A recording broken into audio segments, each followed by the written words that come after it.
If you're a maintenance supervisor for a commercial property, you've had to deal with everything from leaky faucets to flickering light bulbs. But nothing's worse than that ancient boiler that's lived in the building since the day it was built, 50 years ago. It's enough to make anyone lose their cool. That's where Grainger comes in. With industrial-grade products and dependable fast delivery, Grainger can help with any challenge, from worn-out components to everyday necessities. Call, click Grainger.com, or just stop by. Grainger, for the ones who get it done. The following podcast is brought to you exclusively by the Rad Rob Radio Network. This is PBA champion Kyle Troop. Hey y'all, Jacob Wetrup here. Jeff Riggles here from 11thframe.com. Hey guys, Chuck Ritchie here, formerly of Bowl TV. Hey guys, this is Ryan Schaefer of track staff at Valley Bowling Center in Waverly, New York. And you're listening to Straight Up 5 with Johnny Petraglia Jr. Yo, the boys from Straight Up 5, Rad Rob, Dr Ocho, and of course JP Jr. Pick it out. Fear the fro, baby. Welcome to Straight Up 5 with Johnny Petraglia Jr. A hard-hitting, in-depth, cutting-edge look into the world of bowling. This podcast will not only cover all things bowling, but will also give you a raw look into real-life issues. You'll get unfettered access into the mind of one of the most gifted bowlers of this or any other generation. Strike, and they claim it. Somebody does it. So without further ado, let's introduce you to the hosts of the show.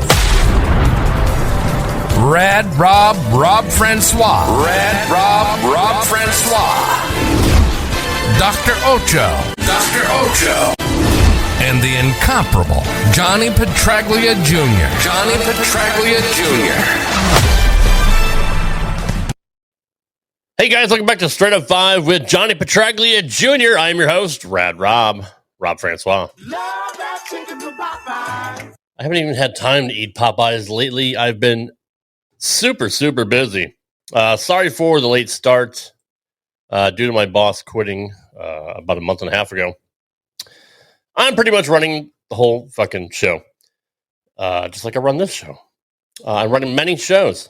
But I had to deal with work issues, which I may have to pop off here and there and deal with because I am pretty much on call 24/7. That being said, Nico is in the house. Good evening, sir. What's going on? Thank you for reminding me that I was late. That's fucking, I love that. Chuck Ritchie, what's going on, brother? What's going on? BSJ83. Should be a shot clock on podcasts. You're banned. Let's see what else we got here. I'm just kidding. Amanda Moore's in the house. What's going on, Amanda? Ocho is having a hard time picking out a mask. That's entirely possible. He has very many. That's horrible English. He has quite a selection of masks. He could be on daddy duty. He usually is. Crambone! What's going on? Troy Lint is in the house. What's going on? Champ Pete Cow is also here. Michael Ruther. What's going on, brother? Oh, thanks for joining us on X. That's pretty cool. You're one of the few. And Bowling with Diallo and many others. Good evening, everybody. Well, let's get to our first co-host. He's the man with the shiniest mask in the world. Literally, it's been measured. It's literally the shiniest mask in the world. He still has the largest arms on this podcast, although Johnny is definitely catching up to him. He is the resident doctor of Straight Up 5. That hasn't changed. What else can I say about this man? I've never seen his face, but I've seen his ass. So figure that one out. It is the one and only Dr. Tiberius Ocho III Jr. What's going on, Ocho? They're both just as pretty. So, Rob, Jesus Christ, do you One's think bigger than the other? Like what? It's like one tit's bigger than the other. I think one of your arms, one is definitely bigger than the other. Don't worry about nothing. There's nothing to even worry about here on these parts of Ocho. We got nothing to worry about on these parts of Ocho. Happy birthday, Nicole. In case, Rob, nobody cares what you're fucking doing at work. I'm just letting you know. I care. They don't care. Well, the assholes in chat want to know why I'm late, and I just want to... No, because you're a douche. That's all. Just say you're a douche. And you're eating Popeyes. That's a gimmick. You get it. They fucking get it. I'm a douche. You have no neck, for Christ's sakes. Where's your neck? Where do we got to find your fucking neck? It's here somewhere. It's underneath all that. Where's your neck, motherfucker? It's not like you have a neck either. I'm catching bears in these traps is what I'm fucking doing. Anyways, Bear here. The two Ocho fans are in the house. Very much so. So, by the way, in case you didn't know, Rob is running the whole show. He's got invoices out the ass. He's got the whole fucking show. Ass. He's got so many freaking things going on. He's a one-man show. He's a one-man record crew. He's a blues traveling mother grabber. 3 fans. The other person. 3 fans. Sorry. My bad. I knew I'd win Amanda over. See, Nico's sticking it for me. I'm not a douche. I have a job. Which no, he's a douche. Douchebags have jobs, too. Well, that's fair. Just saying. They just go ahead. So what about the next part of the show, man? Look, our show's over. Presumably sitting next to Ocho's left. I see the amazing sum of Mr. Johnny Petraglia Jr. And he doesn't use. What's up, JP? Oh, he's got the sweet dew from old Georgie. Freshly blended today, bro. It's good to be back after a 2-week hiatus.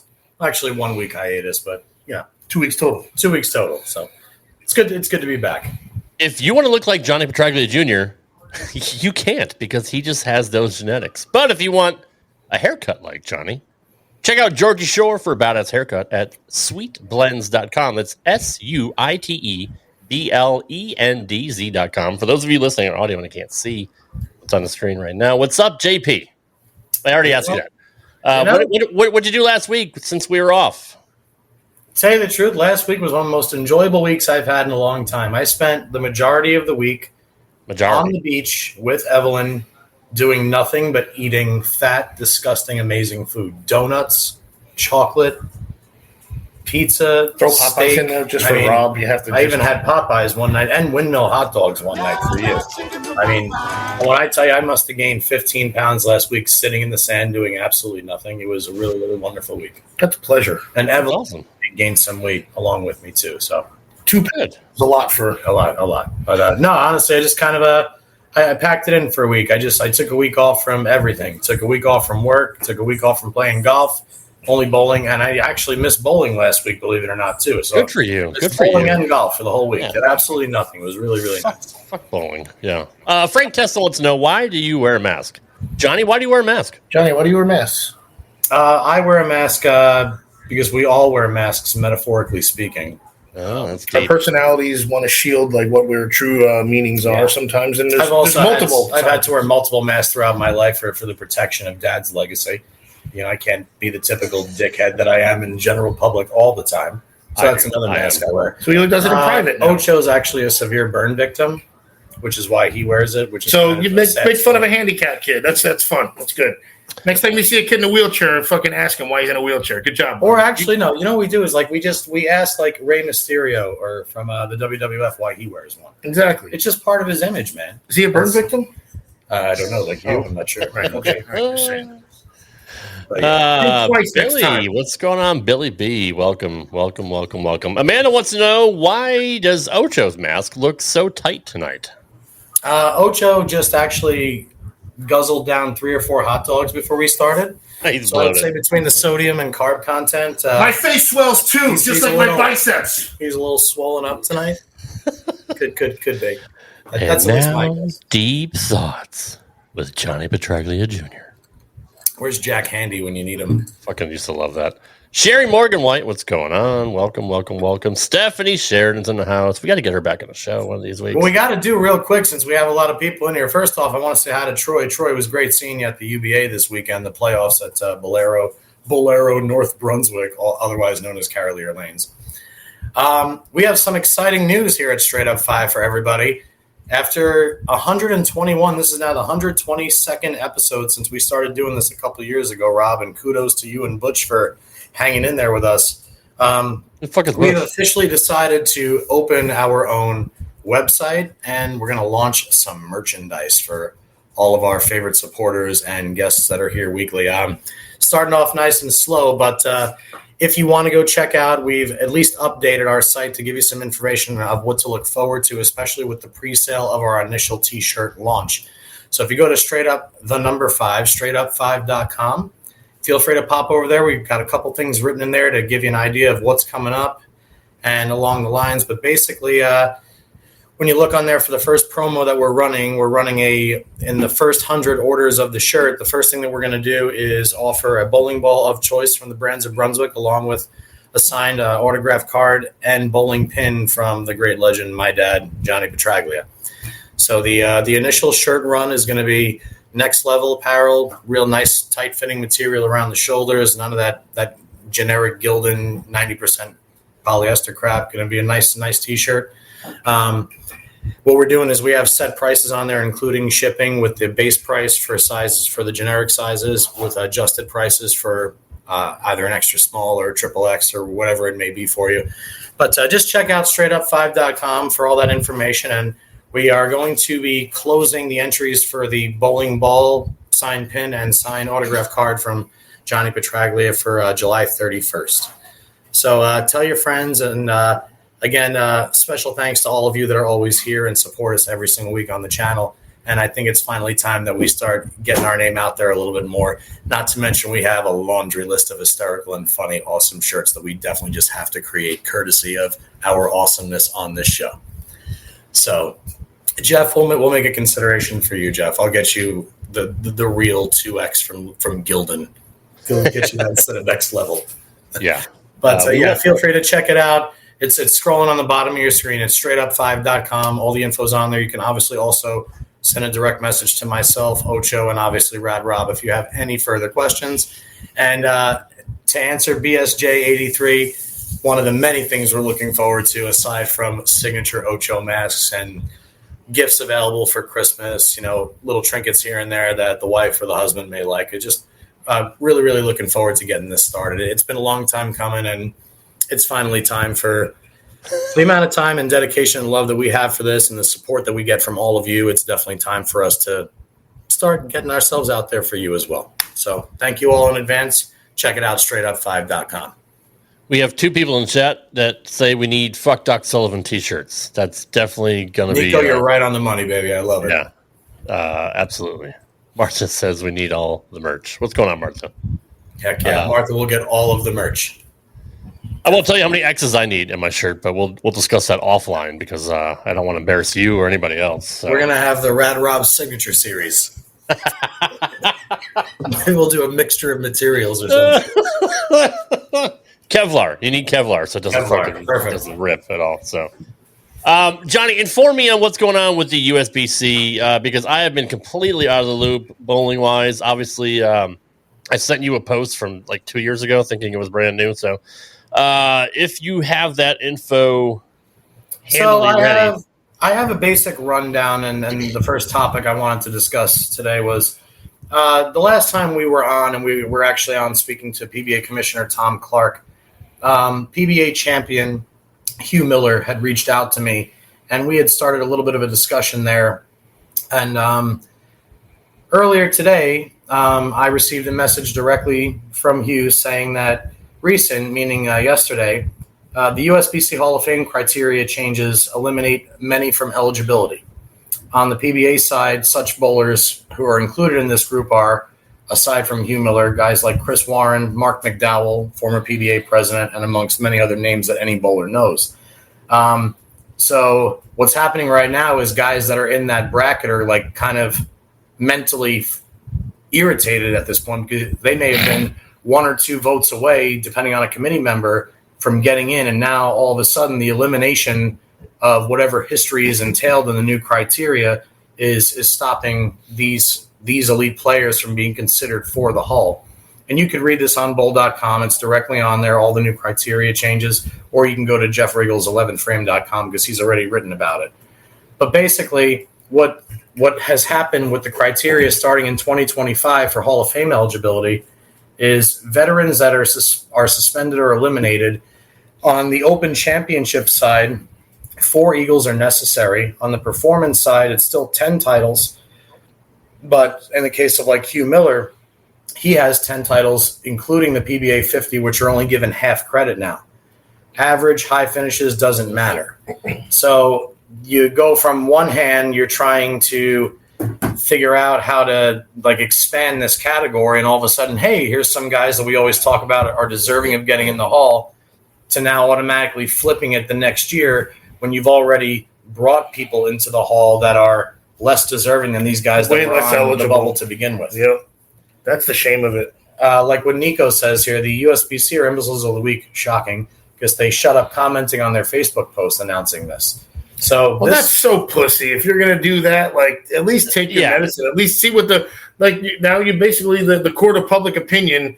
You knew you were going to get flamed. So that's a terrible look on that part. I see this shit on X all the time. Like people just will shut off comments because they don't want anybody to at them. On the most absurd things where it's like, I mean, look, there's people that are probably right and they're only in the 5%, but like most of the times, I'm not talking mob rules. I'm talking like common sense rules. Right.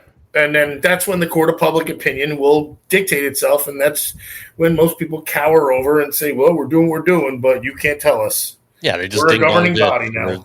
Yeah, it's not right. That also kind of goes along with subject we've had, about the Hall of Fame in the PBA that we've talked about several times. And Greg Tack just recently had a post, and he was curious to see why people think they should be in the Hall of Fame. Like, obviously, Ryan Schaefer is the first one comes to mind, like Pico said. There's many guys that we think should be in there based on all their TV appearances, based on all their cashes, based on their longevity on tour. Johnny, do you think, other than the veterans category, because that's I'm saying like true blue, you're in the Hall of Fame, no separate category, whatever like that, like. Do you think the criteria should change, like say for Robert Smith and guys like that due to injury? I think if I'm reading it correctly, what bothers me is you can apparently become PBA Hall of Fame eligible basically without even being a PBA member. They're saying on there that if you make team, let's just take John Janowitz for example. John Janowitz never bowled the regular tour, but he's a decorated Team USA member. Right. Is he eligible for the Hall of Fame if he decides not to go on the senior tour? Like, I feel like, I don't want to say they're dummying it down, but they seem to be merging the criteria on too small of a spectrum for too broad of an entity. There's, in my eyes, guys like a Ryan Schaefer, a Robert Smith, a Hugh Miller, guys that are in that 6 to 8 PBA title range, or even 4 to 8 PBA title range, and they don't have two majors or anything along those lines. Those are the guys that I feel like a Steve Jaros, that I truly feel deserve to be in there. Right. And I'm kind of curious what the backstory is behind eliminating that category that kind of put to rest all the people that were deserving to get in the Hall anyway. Like, are we now saying that Bob Learn all of a sudden isn't eligible? He shouldn't be in. Right. I was just going to say that. Damn it. Like, I mean, there's a guy who does not have 10 titles on one tour, but he certainly has 10 titles collectively over the PBA and PBA 50. He's also a major champion and a U.S. Open champion. I mean, I have to read more. I'm going to say that I didn't do my due diligence on that. I was way too excited to talk about the T-shirt launch. They're taking a more even if you've had an impact on the tour, they're taking that away, I feel like.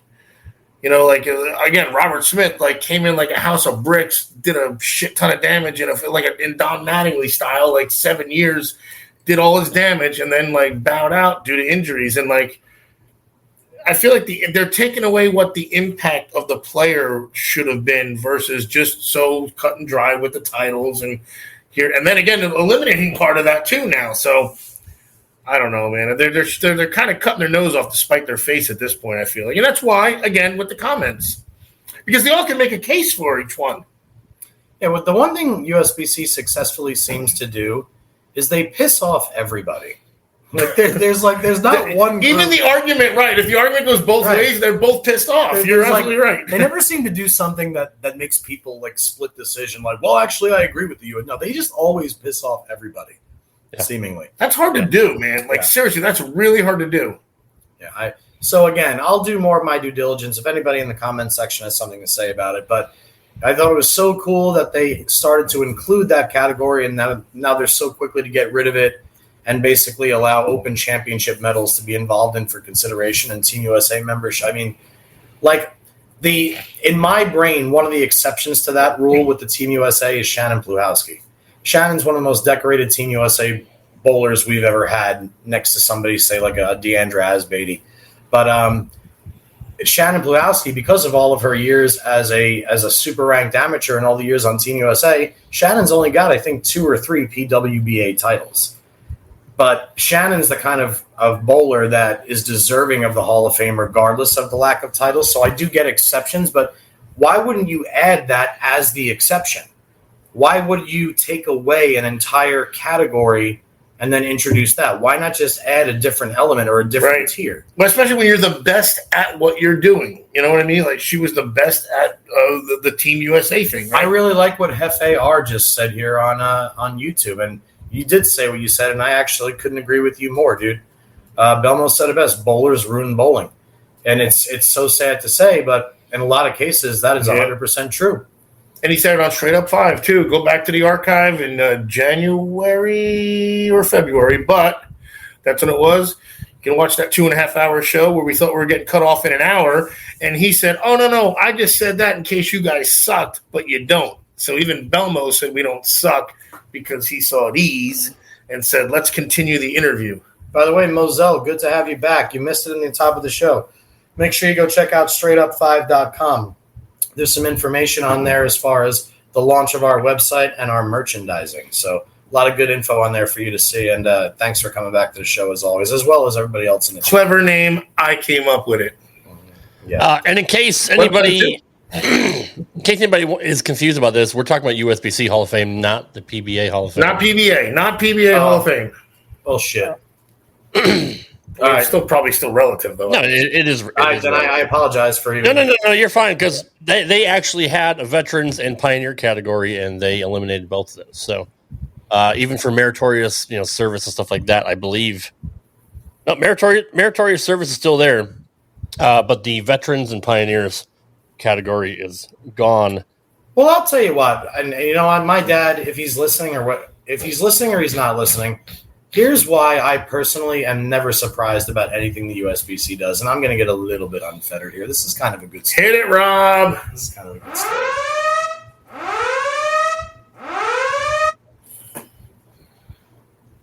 So the Masters, which used to be run by the ABC, and now it's the USBC Masters. The old format, the way it worked, was you still had the top 64, but they were seated in 16-man brackets.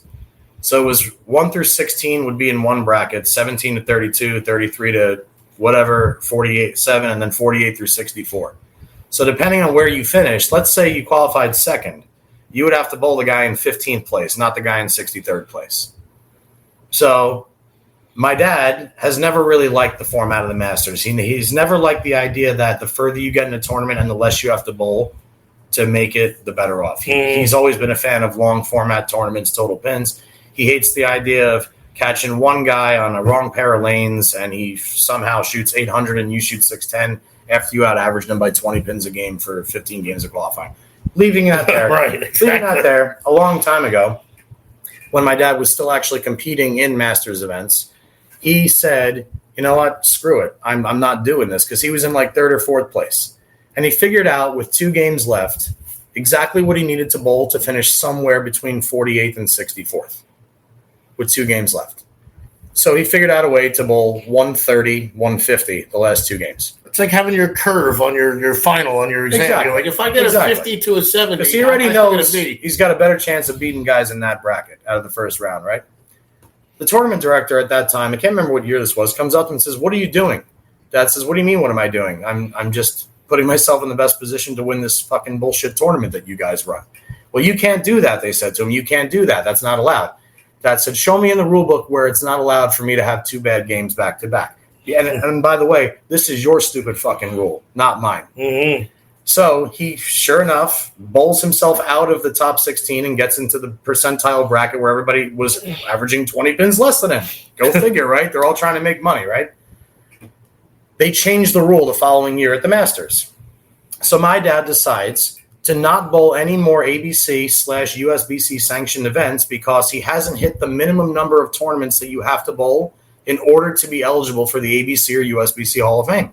So for the longest time, my dad was never inducted into that Hall of Fame. Then one day out of fucking nowhere, they called him up and said, John, we'd like you to be a member of we're inviting you to be a member of the USBC Hall of Fame. Would you accept? So my whole point for that story here is he deliberately went out of his way to not get the credentials established to be a USBC Hall of Famer, and they still took and they wound up coming in saying, "Hey, please, buddy." And he still took the honor, and as a humble and was sweet and awesome, gave a wonderful speech as he always does.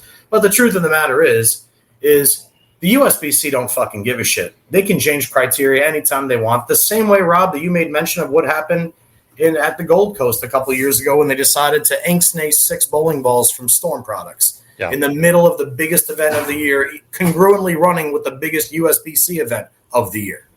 Like they do things when they feel like doing them, and they do it because they know they can get away with it, which more and more people are starting to realize is grossly looked over, so to speak. If you want me to run through the changes, I do have it up on bowl.com here. Yes, please. Kind of let everybody know what's going on.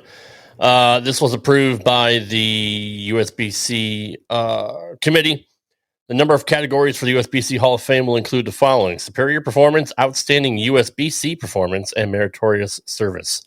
As I said earlier, veterans and pioneer categories are now inactive. The nomination process in the superior performance and outstanding USBC performance categories has been eliminated. Candidates meeting minimum eligibility requirements, as outlined below, as I'll let you know in a second, will automatically be considered by the USBC Hall of Fame committee. A nominating process will continue to be used for the meritorious service category. The process of using a national ballot for voting in the superior performance category has been eliminated.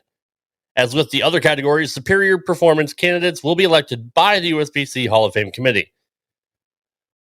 Before I get to the rest, why that's dangerous is the same shit we see in the Baseball Hall of Fame, Johnny. If people hated fucking Jim Rice for years and years and years, people hate Barry Bonds, people hate Roger Clemens. There's guys that didn't make the Baseball Hall of Fame that easily should have been just based on their numbers, but since writers and players have the votes, you get fucked. This is kind of the same thing here, where there's no more ballots. Nobody else has a chance to vote. Only the USBC Hall of Fame committee. That's kind of fucked. Yeah, totally. Not to mention, I mean, there's some committee members that know a thing or two about bowling, but there's a ton that have no idea about the athletic side, the performance side of bowling. I get the meritorious service, and they should all understand what that is. Totally agree with Dan Young here, 100%. Definitely can eat a satchel of Richards anytime.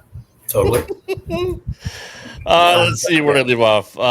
For all 3 categories, the minimum age for consideration will be 45, previously 40. Just keep raising that bar. Superior performance and outstanding USBC performance candidates must have 20 years of participation in USBC approved qualifying events. In the superior performance category, the requirements for consideration are as follows. For the men, a total of 10 national titles won. National Tour titles 1 title, National Tour major titles 2, or national senior titles, regular or major, equals a half a title. That's pretty fucked. Senior titles count as a half a title. For the women, a total of 7 national titles won. National Tour titles equals 1 title, National Tour major titles equals 2, and just like the men, national senior titles, regular or major, count as half a title. That's just fucking retarded. In the outstanding USBC performance category, the requirements for consideration are as follows. A total of 4 titles won in either USBC Open Championships, USBC Women's Championships, or Team USA Trials competition, or a minimum of 5 years on Adult Team USA with a minimum of 5 medals won, gold, silver, or bronze, in world-level adult competitions or Pan Am Games. In the meritorious service category, that doesn't really fucking matter. What really matters is the superior performance. So how they figure this out, and I'm pretty sure the PBA doesn't do this, but a national tour title equals 2 titles. The one thing that gets me is the senior titles, whether it's a regular or a major, count towards half a title. That's the dumbest shit I've ever heard, and I don't understand it at all. Shit. You know what, Rob? Like I said, it's we can talk about this as much or as little as you want to, but the fact still remains is everybody in the chat is completely aware of the stupidity that has been surrounding the USBC. I need to make a quick shout out here real quick. We are 30 minutes into the announcement of our pre-sale orders on our directly on our website, straightupfive.com. For those of you who weren't here earlier, but got to give a huge shout out to our first purchaser in Moselle Henry. Hopefully still here in the chat. We just got our first shirt orders courtesy of you. So order number 1 in the books, and from a great friend and a great person. Just wanted to send all the love for you from back here in the East. Got to let us know when you're back in Pennsylvania. Would love to see you. So thank you again for jumpstarting everything, Moselle. That's much, much appreciated. Sorry to cut you off there, Rob. For sure. No, that's fine. That's absolutely great news. Thank you so much for that, Moselle. Anybody wants to know, just all the info is on straightupfive.com. That's straightupthenumber5.com for pre-order info, payment info. Any questions you have for the show, I'll email to Mr. Petraglia Jr. here. Well, all right, so that goes back to my earlier question in the PBA side. What do you think needs to change on that side to let guys in like a Ryan Schaefer, like a Robert Smith, et cetera, et cetera? Well, again, earlier, I apologize. I was mistaking it for the PBA Hall of Fame criteria, not the USBC. So to my knowledge, they haven't changed what they've already changed for the PBA. If you were to say, have ideas or request changes, in your opinion, with all your years of knowledge, what do you think the requirements? Well, I've always thought that PBA standard and senior tours should always be together.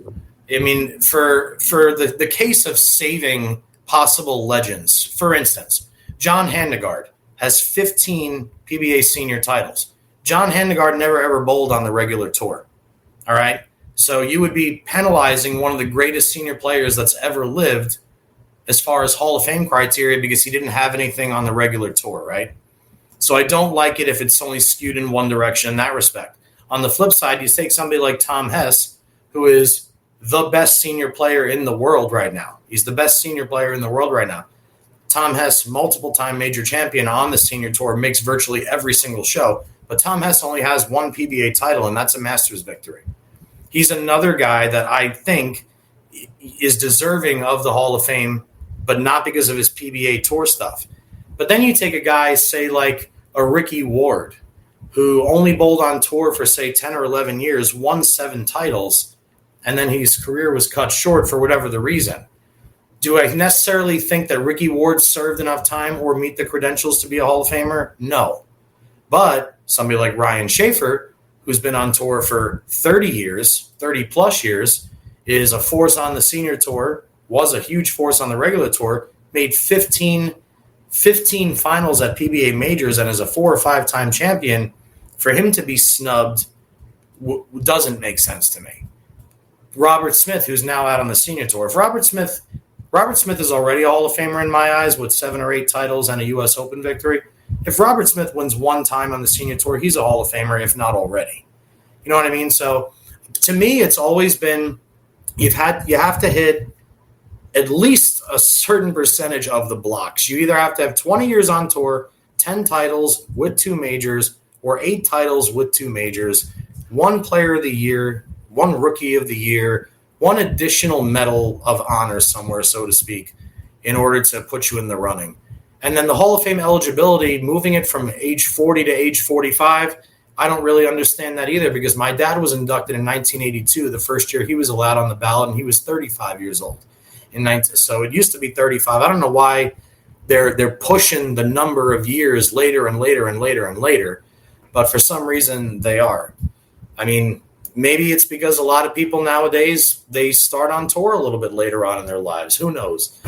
But whatever it is, if you, let's just say for the sake of argument, Anthony Simonson decides to bowl for 10 more years on tour and he wins 5 more majors. And Anthony's on tour for 20 years, and at the end of his career, he's got 25 titles and 10 majors. Now Anthony decides to retire at 36. He's got a bowling alley. He's got this. He's got that. He invested wisely. He doesn't want to bowl competitively full-time anymore. You're going to tell me Anthony Simonson's got to wait 10 years to become Hall of Fame eligible? Yeah, I mean, that's fucked. What kind of garbage is that? That to me, that number is kind of dumb. The whole idea of the Hall of Fame is kind of being able to enjoy it a little bit in like during your life with people who are at least around you and have watched you achieve that prestigious honor. In my eyes, I absolutely agree with that. It's BSJ83 regarding USBC says, do you think Chad Murphy would ever come on and explain the changes? Number one, I don't think we want him on the show. But number two, I don't think you really think he would? I think he would attempt to give us a blanket response that was written out for him, very similar to the way we see in other difficult questioning situations across the board. I think that here's in Chad's defense, if I have to give him a defense, he's responsible for the governing body of bowling. So he can't just go out there and say whatever he feels. Or actually he could, but I don't think he's the kind of personality to be able to handle the repercussions of it. So I think that he would just give a basic blanket response and continue doing exactly what he's doing, and that's collecting every single dollar he can and basically telling the people that support the only entity that bowling evolves around that, hey, it's my way or the highway, because it really is. You can't bowl the big events a year in the USBC if you're not a sanctioned member. I mean, you could join UBA, but that season's not very long. You could join an X League or you can join a federation team. But when it's all said and done, if you want to bowl nationals once a year, or you want to get a 300 ring, or you want to be eligible to win league money, or you want to do anything along those lines, you have to be a USBC member. And they know that. So when you know that you've got the population by the balls, the kind of person you are is basically going to dictate the rule changes that are implemented, the rule changes that are effective immediately, and they're going to do it no questions asked because there's nobody there to refute them. It's sad. It's ugly. I may be speaking a little bit out of context or a little bit outside my realm. This may be a little bit more opinion than fact-based, but for the most part, just like everybody else, I'm not an idiot. I observe and I report. And I think that's what everybody is seeing nowadays. And we love the way you do it, Johnny, because you don't hold anything back. I mean, that's I got why nothing to you're. lose, Rob. I mean, yeah, true. Got nothing to lose, and what are they going to take away from me? Come on. Point. That's a really good I point. already gave away everything. I sent you a text, by the way, if you want to check it real quick. There was a really cool article on pba.com on our buddy Boog, David Kroll, about his success this year. If you guys haven't read that, definitely go to pba.com and check it out. It's a really great feature. Such a good kid. Like, he really is. We got to get him back on the show here soon because there's obviously nothing else going on right now in the summertime. So we don't have anything on TV until September is the Elite League playoffs. So, I mean, it's quite a while without bowling on TV. And this is kind of it's actually good for us because we do have several guests lined up here over the next month or two. So we will be able to fill the time while we don't have anything on TV to watch bowling wise. But Clifton Rob, I'm going to pass you off to Ocho real quick. I have another call of nature for those of you interested. Jeez, I wish I could go take a look. I believe you said he had to go pee. Yeah, I don't get to go, but that's fine. I got. Oh, hey, Ocho, welcome back. Fuck off. Ocho, there's many people that want to know, can they get the Ocho mask on StraightUp5.com? Is that going to be something we're going to offer for purchase? Yeah, for a lot of money. Okay, like $6 to $8, or what mask? Will you sign them at least? What? You bet. In more way, I'll have my bicep print will be on it. I like that. Don't worry, you'll know it's from Ocho. I like that. There'll be a scratch and sniff. How about that? Jesus Christ! No, we don't want. We don't want that at all. Do you think? I think it'd be cool if we could put people's initials on their mask. Like, say, Nico wanted to put NP or a big N on his mask. I think we should personalize those. I think it's a cool idea. Look, this is America. People can do whatever the hell they want. Can they though? What they do. Have you seen what's going on lately? Stop it. Well, we don't need to get into that because stop it. Yeah. In this realm of straight up 5, people can do whatever they want. They can put initials on their butt cheeks if they want to. Moselle wants to autograph Ocho. You want us to autograph? Listen, we're here for them. We're here for them. We'll take care of them. Don't worry about it, folks.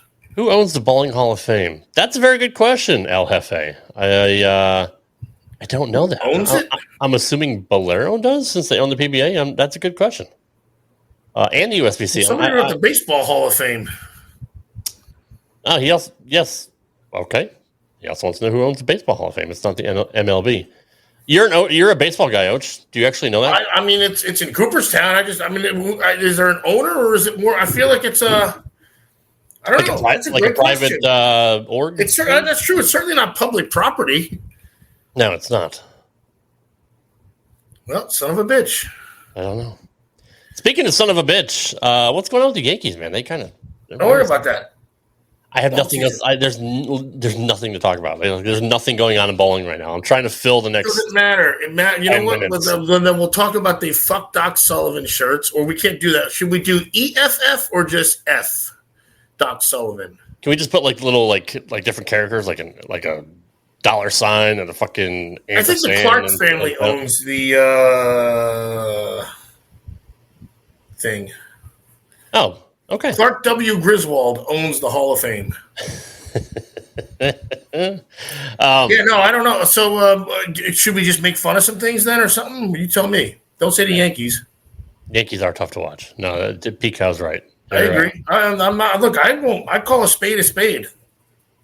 I call it Rob or Rob. But yet the same shit. But yet the Sox are still 5 games behind them in the win column. How did that series go, by the way, this past weekend? I absolutely did not pay attention to anything going on. Do you know who won that Sox? 2-1. Well, I mean, we were about to win, and then Clay Holmes. I love when you say we like you're on the fucking team. I'm on the dude. I'm on the team. Are you shitting me? Come on, don't be like that. I'm just fucking with you. 2 outs, bottom of the 9th. 1 strike left, and that jabroni hits a freaking 2-run bomb to tie the game, and then it's all right, whatever. It's fine. I'm so far out of the loop, dude. I literally don't even know half the people around the. I was gone for a weekend in West Virginia, literally off the grid. Shit, you're not off the grid. No signal, no boats, no. Let's see, no lights, no motor cars, not a single luxury. Like Robinson Crusoe, primitive as Ocho can be. Yeah. So I'm in the mountains of West Virginia. And I say, all right, let me text quarantine lady and let her know that I'm here. And they're like, you ain't texting nobody, boy. And I was like, Purdy mouse, okay, here we go. And sure enough, I wasn't texting nobody for 3 days. For 3 days off the grid, couldn't get the damn phone to work. Not even if I'd have known, I'd have downloaded some Netflix videos or something. Got to Signal the 3rd day. I rose again. Ocho rose again. 84 text messages. 84 text messages from being off the grid for 3 days. And 83 of them were from me, and you never answered me. So it's you were blocked a long time ago. Still home. You were blocked a long time ago. That's why you don't answer me. That's pretty fucked. Johnny, I got nothing. I'm really filibustering here. That's okay. We made it almost an hour. Almost. Steelers. I do have Imbecile of the Week, which actually is going to be kind of fun. It's not bowling related, so if you want to run into that, we can. Who's bowling with the Diallo anyway? To tell you the truth, Rob, the main point of tonight's show was just to kind of go over the changes for the USBC Hall of Fame eligibility. Say hi to everybody else. Let them know we have a couple more esteemed guests coming up in the next few weeks, which we will release once it's all set in stone, just like all of our previous guests. And the main thing was for all of our late arrivals, per usual, thank you for all of your support of our channel and what we do here every single week. Again, we say it all the time, but we do it because of you and because we're all a little bit fucking nuts and not really afraid to share about how we feel about everything, including peaks and cheeks, Deanna Cheeks and Peaks. That should be our name one week, Cheeks and Peaks. I like that. But anyway, I like what Sherry just mentioned about the Hatfield McCoy Trail. That's right by my old alma mater. We used to Go to Hatfield and McCoy's bowling alley in West Virginia, right over the line in Kentucky when I was at Moorhead.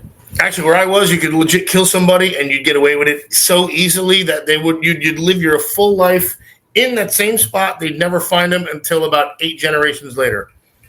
Shout out to Kyle Sherman for his win at the Midwest PBA Regional. Oh, Brad's got to be pissed. What's up, Kyle? Yeah, fuck this if guy. If the USBC decides next year that Brad Miller is Hall of Fame eligible, then I will personally write them a letter. About how you endorse Brad Miller. That's good. I'm telling you. For Brad those is of you so excited who have over not Kyle's win. seen, for those of you who have not seen the movie Your Highness with Danny McBride and James Franco, please see it. And the consigliere to the king is played by Brad Miller. You'll know him. He is. No, that's the guy from The League. That's Andre from The League. I the heck's fucking his love name? The League. The League is such a great show. I'll get it. It's all right. But seriously, make sure you check out, again, that site will launch here pretty soon. We'll have plenty of merch available at straightup5.com. And Paul again, Scheer. Thank you to everybody who has already made their pre-orders available to us. And again, all of that Venmo information is available. Whoa, that is Brad Miller. Paul Scheer. Paul Scheer is Brad Miller. Einhorn is Finkel. Finkel and Einhorn. Were you just Einhorn was a man. What's happening here? I don't know. You're just knocking shit up. Were you just going to do an imbecile? I'm sorry. I was about to, but you were talking, so it's okay.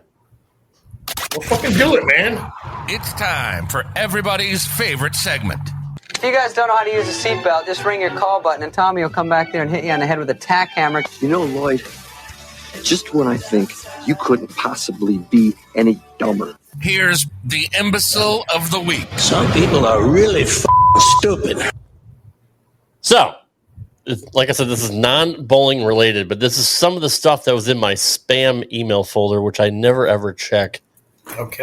And it's There wasn't unfortunate. questions about our freaking thing, Twitter from years ago when they were like, "Dear Rob and Straight Up 5, what if I have a bowling ball that's not really colored anymore and I want Go ahead, show us what it is." It's from 2017. Email spam from scammers. Let me move this. God damn it! So we're supposed to email them back? Skyers, get the fuck out of the way. There we go.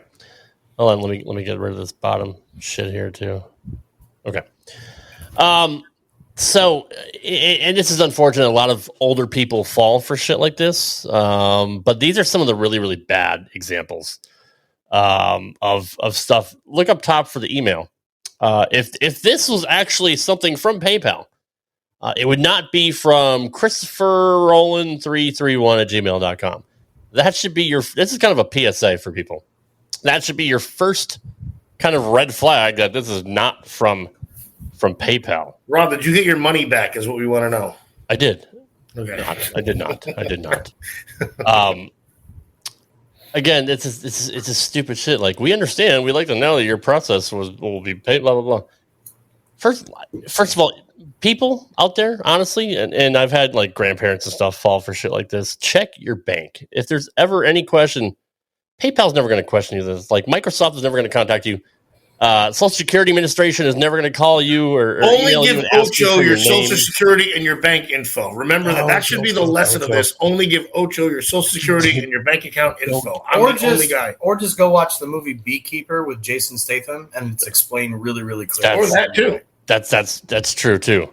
But some of these are really, really bad. Like, this one doesn't even have, like, I don't even know who it's from. Your virus support for the Windows subscription has ended on Saturday, 22 June. That might be from your doctor, Rob, because you have a lot of viruses going on. So I do have a lot of viruses. That might be a more medical thing. Like, you shouldn't show that. Head and Shoulders. But there's people that fall for this, and it's honestly, it's sad. And what's worse is like the robocalls that people get. Like, wait a second, old people don't go through their spam box either. That's the other thing. Well, there's several different ways people get scammed, right? Most of it is by phone call. Most of it is saying, like, Microsoft will call you and say, call this number back. People who had the same landline for 40 years get scammed. That's the issue. Like, there's a unauthorized purchase on your Amazon account, blah, blah, blah, blah. Like, would you like to get your money back and say yes? And they give you this fake refund form that they fill out through, like, Google Sheets or whatever. And they make you enter your bank info. And then they'll go to your bank website. And they're remotely accessing your computer. And they'll go to your bank website. They'll change the HTML code to make it look like they changed the balance in your account. All they're doing is just changing what's on the page. and people fall for that shit. They make them go buy gift cards and shit like that. But I mean, it's if you ever watch Scammer Payback, there's several different YouTube channels that are doing great jobs to try to get rid of. There's guys that actually scam the other people, and then they put their webcams at them and everything, but they'll act like they're old. Oh, I'm just an old lady. I don't know nothing. But I just thought some of these were kind of funny to look at. Down Why below. do you get scammed so often, though? This address, I used to live in Windsor Locks, Connecticut. That's not the zip code. That's definitely not Windsor Locks. It just says Chandafam like you Circle. said, Rob, I mean, honestly, it's a different kind of imbecile than we're used to having here. But absolutely. I mean, traditionally, the older generation who's not as familiar with technology won't catch something like the misplaced zip code of Windsor Locks, Connecticut when they're looking at an email. No. You know? I mean, yeah.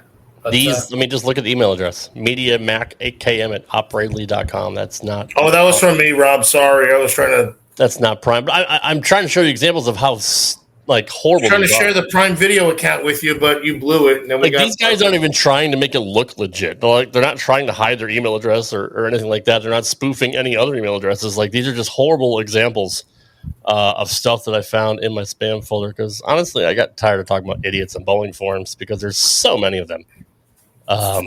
That's literally all I had. But yeah, these are pretty bad examples of people trying to scam people. But it is unfortunate because people do actually fall for this shit. So in this very somber mood, Rob. Like, I mean, this is. I'm trying to bring awareness to our people getting scammed, to our chat, and to our public that we don't want people to get. Yeah, scammerpayback.com, Skyers. That's right. And check out his YouTube channel. Pierogi does very, very good work. Pierogies do very good work. I love pierogies, but for sure. Are we gonna have sleeveless shirts? Is that gonna have? Hopefully everything. But what we're starting off with is what we are all about, and that is straight up motherfucking 5. Yeah, my sleeves are there when I put the shirt on. They just happen to leave as soon as the shirt goes the first on. Person that's going to have a straight up 5 shirt right here.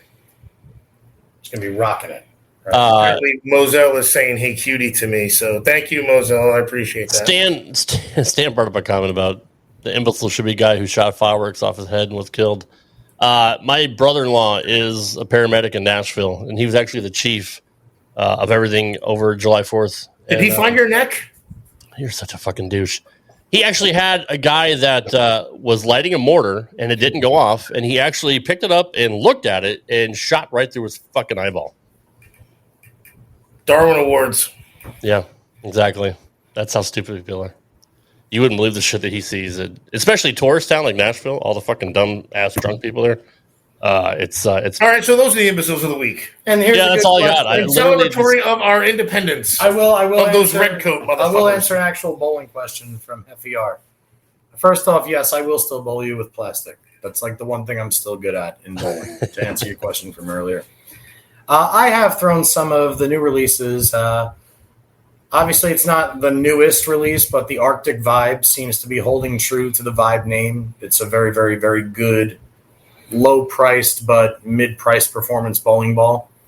I personally don't like the Arctic as much as the Ocean. I think the Ocean had a little bit more forgiveness, both in and out, but the Arctic, the more games you get on it, it's a real nice piece. As far as the newest releases, I did happen to drill a Max Bias from Radical as well as an Intense Mindset.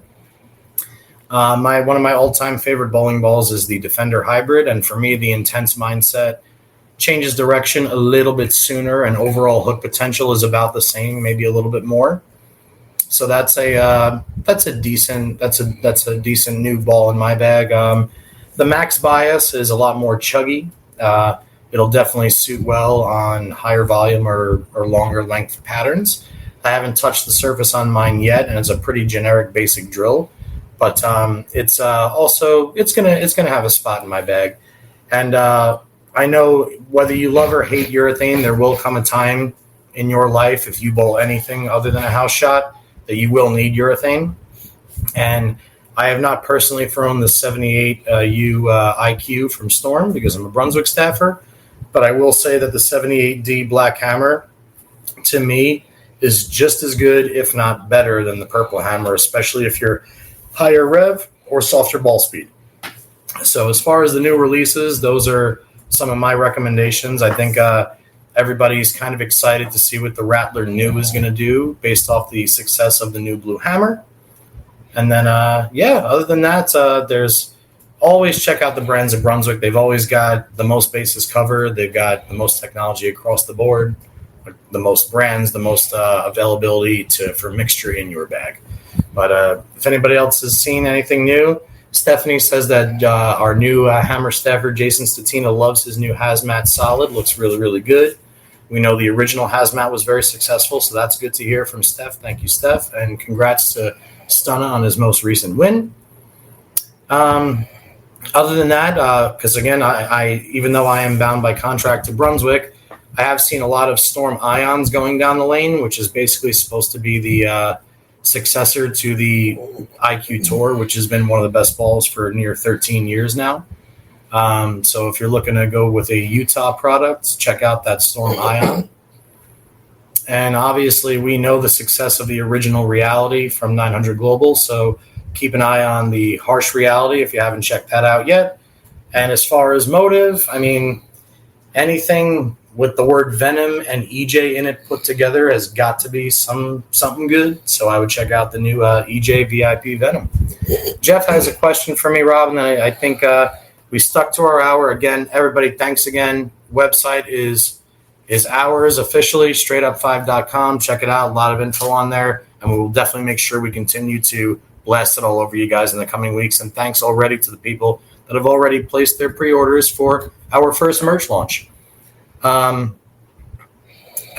Jim Rogers, just to add to the Ion, says that the Road is a good angular piece to complement the Ion. So basically, it seems like if you're looking at the Ion and the Road, you're basically looking at the new version of the High Road and the IQ Tour, comparatively speaking. Jeff, Rob, if you're good with this, I'll answer Jeff's question, and I think we're good. We're right at an hour. Yep. JP, here's a question from a good friend, Jeff, down in Florida. Do you lay out your equipment like the two-handers, seeing you don't use your thumb, or do you use more traditional layouts? This is a great question, Jeff. Most of my bowling balls, I have two layouts. I use dual-angle layouts, and my pap is measured off the center of my finger holes because, again, I don't have a thumb hole. So my number one go-to layout is a dual-angle layout. The front number is 70. The pin-to-pap distance is approximately 2.5, maybe 2 5/8. And then the back angle on the dual angle is 25.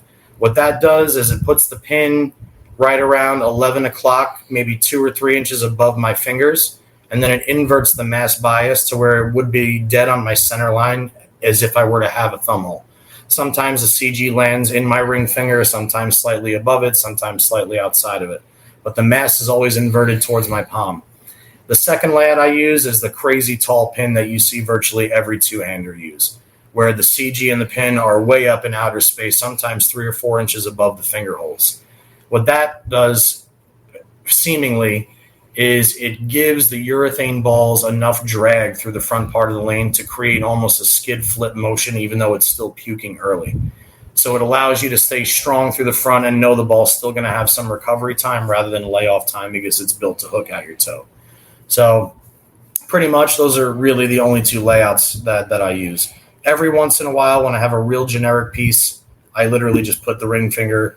I put the pin above the ring finger and the CG below it. Just I don't even know what the numbers are. But the other two layouts that I use is the one dominant tour layout and the 70 by 2.5 by 30. Those are my favorite go-to layouts for my stuff. All right, cool deal. Sorry, I'm answering work emails. I got to run. I got to do some work. Good, excellent. Again, everybody, thank you again. Straightup5.com. Check it out. Guys, appreciate your support.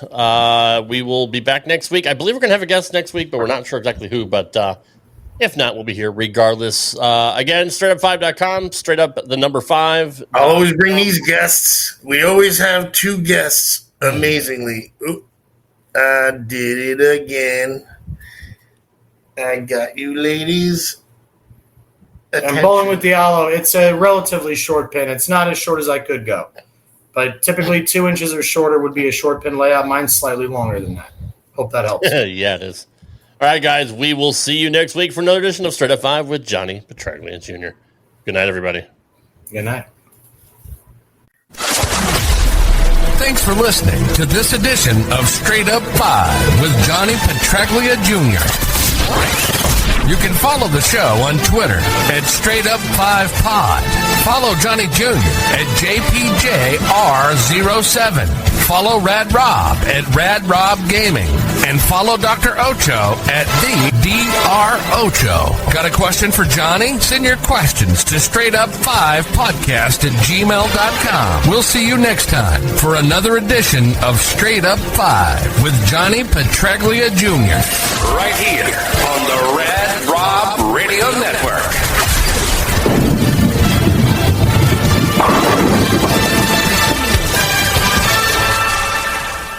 If you're a facilities manager at a university, you know students rely on the cafeteria for breakfast, lunch, dinner, and the occasional late-night snack. So when a dishwasher breaks down and dirty plates pile up, the mess hall can turn messy in the blink of an eye.